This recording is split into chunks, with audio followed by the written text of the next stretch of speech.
চিনবে না, দলের কর্মী তার নেতা চিনবে না, নেতা তার কর্মীরা চিনবে না, বন্ধু বন্ধুরে দেখে পালাবে। এই কঠিন মুহূর্তে সূর্যটা মাথার কাছে চলে আসবে, জমিনটা তামার জমিন হবে। আজকের জমিনের মতো নয়।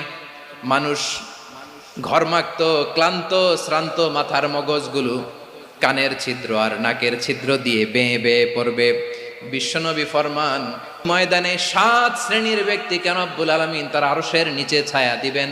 তার মধ্যে প্রথম শ্রেণীর ব্যক্তি হলো ইমামুন আদিল। ইমামুন আদিল, ন্যায়পরায়ণ শাসক,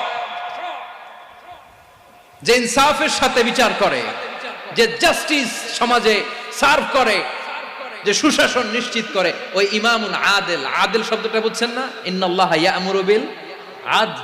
পাইছেন? আদল, 7 শ্রেণীর ব্যক্তিকে আল্লাহ